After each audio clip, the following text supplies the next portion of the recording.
श्रेया, मैं तुमसे बात कर रहा हूँ। पापा प्लीज, मुझे कोई बात नहीं करनी है।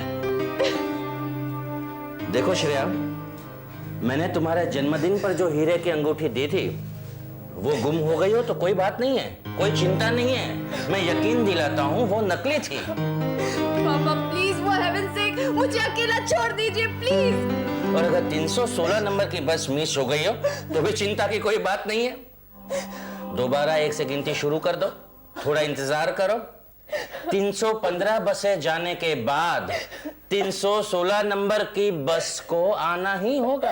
पापा स्टॉप इट नाउ, ये मजाक की बात नहीं है। जानता हूं बेटे, मजाक की बात होती तो इतना रोती क्यों तुम? पर क्या करूं, मजाक करने के अलावा इस वक्त तो मेरे पास कुछ भी नहीं है, क्योंकि मैं तो जानता ही नहीं क्या हुआ है और तुम कुछ बताती नहीं। कुछ भी नहीं हुआ है। किसी ने बड़ी सिफत से मुझे 2 साल तक बेवकूफ बनाया। बनती चली गई, एक सवाल भी नहीं पूछा मैंने। फाल्गुन की बात कर रही हो? मैं अपनी बात कर रही हूँ, अपने अंधेपन की बात कर रही हूँ मैं।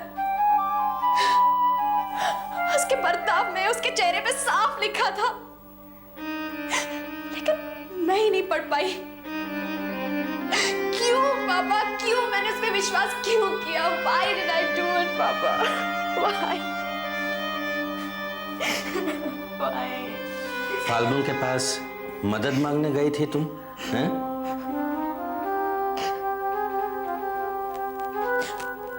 हक समझ कर गई थी मैं, प्यार का हक जो था ही नहीं पापा। पापा,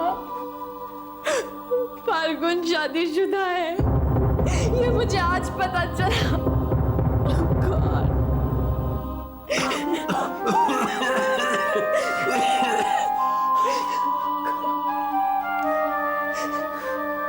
गलती तो मेरी ही है।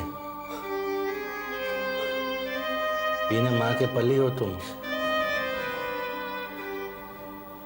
जहां मशवरे की जरूरत थी वहां मैंने जोक सुना दिए। नहीं नहीं पापा, नादान मैं भी नहीं हूं। कम से कम मुझे ऐसा लगता था। सुराली ने मुझसे कितनी बार कहा, फाल्गुन से अपने शादी की बात करो श्रेया, लेकिन मैंने ही नहीं की। आप ही बताइए पापा, जिसे मोहब्बत मान लिया हो उस पर, अपने आप पर कोई कैसे शक कर सकता है?